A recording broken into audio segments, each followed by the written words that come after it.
Welcome to my YouTube channel. السلام علیکم دوستو، آج میں آپ کو فلائٹ 571 کی دل دہلا دینے والی حقیقت بتاؤں گی۔ 12 اکتوبر 1972 میں ساؤتھ امریکہ کے علاقے یوروگوائے سے ایک چھوٹے سے جہاز نے ٹیک آف کیا۔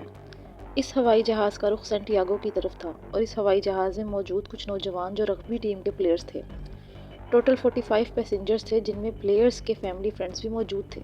عام طور پر یوروگوائے سے سینٹیاگو جانے میں صرف 3 گھنٹے کا سفر لگتا ہے، تو اس حساب سے یہ اڑان کچھ زیادہ لمبی نہیں ہونی چاہیے تھی۔ لیکن راستے میں درمیان میں آتی ہیں ہینڈیز کی بہت بڑی پہاڑیاں۔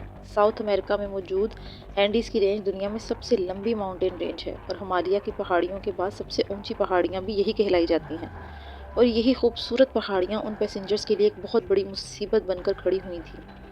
12 اکتوبر کے دن جب جہاز نے اڑان بھری تو ان پہاڑیوں میں طوفان کی وجہ سے جہاز آگے نہیں بڑھ پا رہا تھا۔ بہت کوششوں کے بعد پائلٹس نے طے کیا کہ ہمیں یہیں رک جانا چاہیے اور اگلے دن فلائی کرنے کی کوشش کرنی چاہیے۔ اس کے بعد انہوں نے جہاز کو ارجنٹینا کے شہر مینڈوزا میں ایک رات کے لیے ٹھہرا دیا۔ اگلا دن 13 اکتوبر جہاز نے دوپہر 2:18 پھر سے ٹیک آف کیا۔ پائلٹس مطمئن تھے کہ موسم بالکل صاف ہے۔ اگلے 1 گھنٹے تک سفر بہت پرسکون گزرا۔ 3:21 پر پائلٹس نے جہاز کو ڈسینڈنگ کروایا۔ جہاز سینٹیاگو کے قریب پہنچ رہا تھا، لیکن ابھی بھی پہاڑیوں میں ہی موجود تھا۔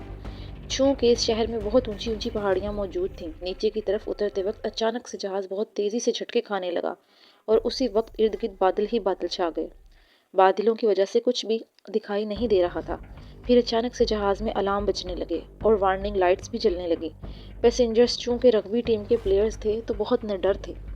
وہ ان جھٹکوں کا مذاق اڑانے لگے۔ اسی دوران ایک پلیئر نے کھڑکی سے باہر دیکھا تو پتہ چلا کہ بادل آہستہ آہستہ ہٹنے لگے ہیں، لیکن ساتھ ہی دیکھا کہ ایک چوٹی جہاز کے بہت نزدیک ہے۔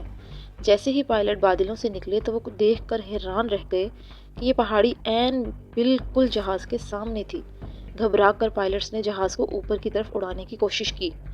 ڈینجر الارم بار بار بج رہا تھا۔ پائلٹس نے اپنی پوری جان لگا دی جہاز کو اوپر کی طرف موڑ کر چوٹی سے بچانے کی، لیکن بہت دیر ہو چکی تھی۔ اوپر کی طرف جاتے ہوئے ہوائی جہاز کا پچھلا حصہ چوٹی سے ٹکرا گیا اور پچھلا حصہ اتر کر الگ ہو گیا۔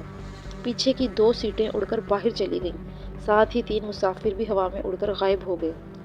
چند سیکنڈز کے بعد جہاز اوپر جاتے جاتے اچانک نیچے کی طرف گرنے لگا اور اس کا بائیں جانب کا پر بھی ٹوٹ گیا۔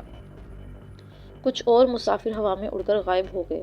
اب جہاز کا صرف آگے کا حصہ بچا تھا، جو تیزی سے اڑتا ہوا ایک گلیشیئر کی طرف بڑھا اور 350 کلومیٹر کی رفتار سے یہ جہاز سلائیڈ کرتا ہوا 700 میٹر گہرائی میں جا کر ایک آخری بار ٹکرایا۔ سب کچھ تباہ ہو گیا۔ تمام سیٹیں پھٹ کر جہاز سے باہر آ گئیں۔ جہاز کا اگلا حصہ پوری طرح سے ٹوٹ گیا اور دونوں پائلٹ مارے گئے۔ جہاز ہینڈیز کی کسی پہاڑی پر 3570 میٹر کی اونچائی پر پڑا تھا۔ سب حیران کن بات یہ تھی کہ جہاز میں بیٹھے لوگوں میں سے 33 لوگ ابھی بھی زندہ تھے، لیکن افسوسناک بات یہ تھی کہ ان میں بہت سے لوگ زخمی تھے اور وہ بالکل بھی نہیں جانتے تھے کہ وہ کس جگہ پر ہیں۔ اس حادثے میں 2 ایسے لوگ تھے جنہیں زیادہ چوٹ نہیں پہنچی تھی اور یہ دونوں لڑکے میڈیکل کے اسٹوڈنٹ تھے۔ خوش قسمتی سے وہ ٹھیک تھے اور باقی پیسنجرز کو دیکھنے کے لیے اٹھ کھڑے ہوئے کہ کون زیادہ زخمی ہے۔ کچھ لوگوں کو بہت شدید چوٹیں آئی تھیں۔ ان میں سے ایک 23 سال کا نوجوان فرینڈو پراڈو جو اسکل فریکچر کی وجہ سے کوما میں چلا گیا تھا۔ زیادہ مسئلے کی بات یہ تھی کہ ہوائی جہاز کا رنگ سفید تھا اور یہ جس جگہ پر کریش ہوا تھا وہاں ارد گرد تمام جگہ سفید برف سے ڈھکی ہوئی تھی۔ برفیلی پہاڑیوں میں ایسے ڈھونڈنا بہت مشکل تھا۔ 13 اکتوبر کی رات تمام پیسنجر بہت پر امید تھے کہ بس ایک رات کسی نہ کسی طرح گزر جائے، کیونکہ انہیں یقین تھا کہ اگلے دن انہیں کوئی نہ کوئی ڈھونڈ نکالے گا۔ برفیلی اور ٹھنڈی رات کی وجہ سے 5 سروائیو نہیں کر پائے اور ان کی موت ہو گئی۔ پیچھے 28 پیسنجر بچ گئے۔ باقی لوگوں نے ٹوٹے ہوئے جہاز کی باڈی کو استعمال کیا تاکہ سردی سے بچا جا سکے۔ اگلے دن 14 اکتوبر کو ارجنٹائنا، چلی اور یوروگوائے کے ملکوں سے 11 الگ الگ ہوائی جہاز انہیں ڈھونڈنے کے لیے نکلے۔ وہ سرچ ایریا تک پہنچ گئے تھے، لیکن پھر بھی انہیں ڈھونڈ نہیں پا رہے تھے۔ سروائیولز نے طے کیا کہ وہ لپسٹک کا استعمال کریں گے اور سرخ رنگ سے جہاز کی چھت پر SOS لکھیں گے۔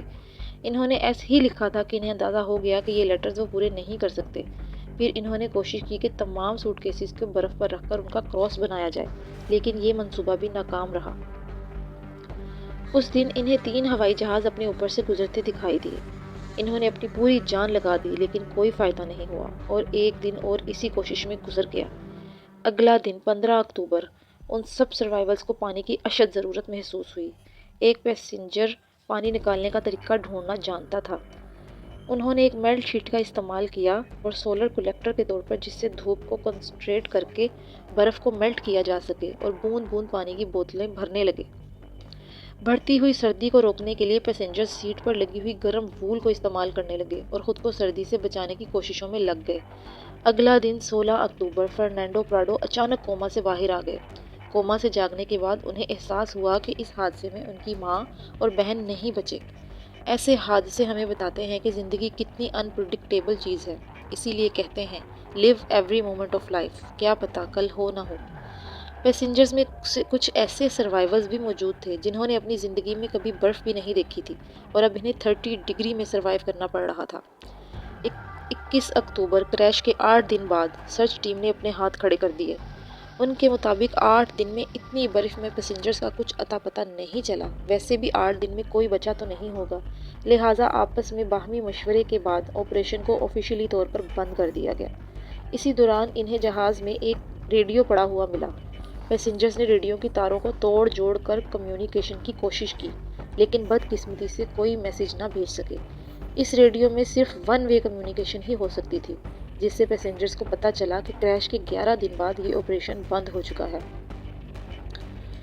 یہ سن کر سب لوگوں کی امیدیں ٹوٹ گئیں۔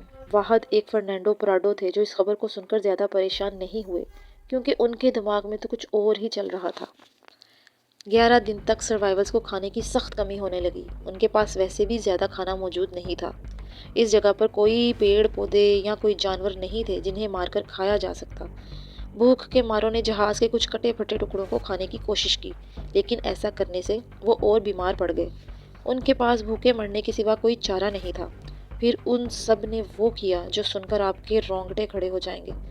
تمام سروائیولز نے زندہ رہنے کے لیے فیصلہ کیا کہ اپنے تمام مردہ عزیزوں کی باڈی کو کھایا جائے۔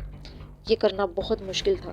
چند لوگوں نے انکار کر دیا، لیکن مزید 2 دن گزرنے کے بعد ان کے پاس اپنے عزیزوں کا مردہ گوشت کھانے کے سوا کوئی چارہ نہیں تھا۔ مرتے کیا نہ کرتے۔ 19 اکتوبر تک یہ کھانا بھی تیزی سے کم پڑنے لگا۔ کوئی نہیں جانتا تھا کہ آگے کیا ہوگا، لیکن پھر اچانک اس رات بہت بڑا ایولانچ آیا۔ سب بہت ڈر گئے۔ بہت تیزی سے برف کا ایک طوفان ان کے جہاز میں گھس گیا اور سب لوگ اس طوفان میں دھنس گئے۔ 8 لوگ برف میں دھنس کر سانس کی کمی کی وجہ سے مارے گئے۔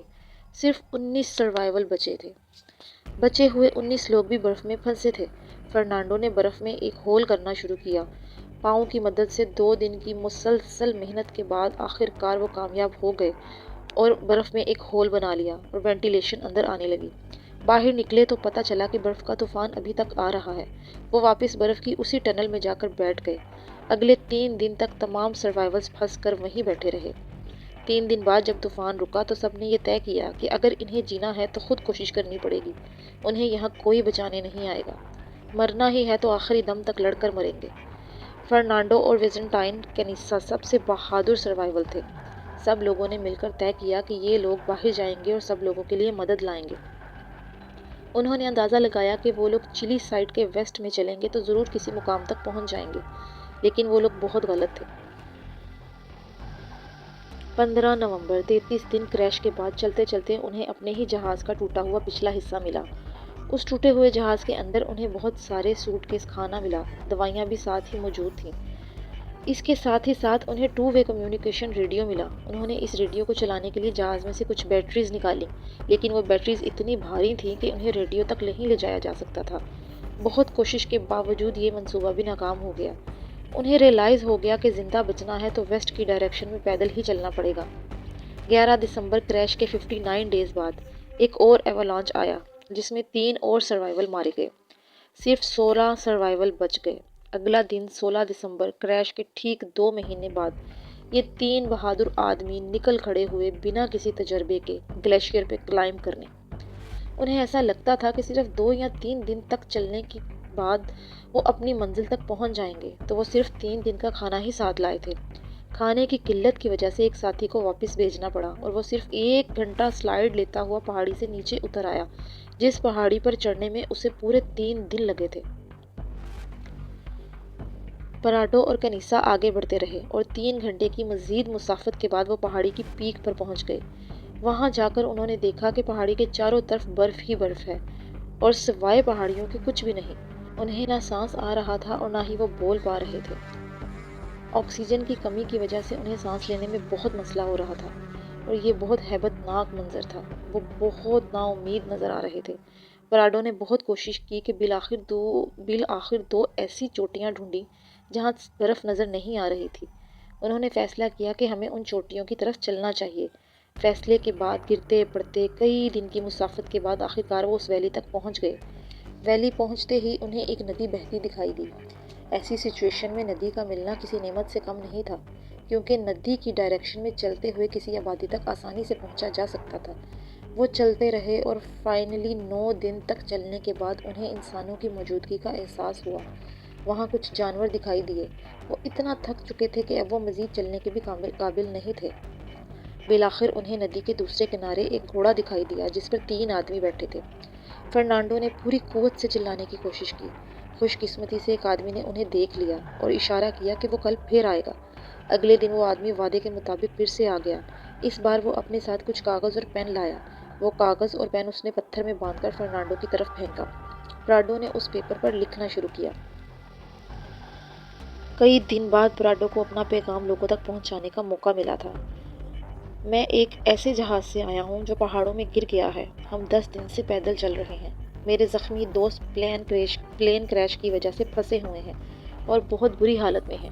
ہمیں مدد کی اشد ضرورت ہے۔ ہم بہت کمزور ہیں۔ ہمارے پاس نہ کوئی کھانا ہے نہ پانی۔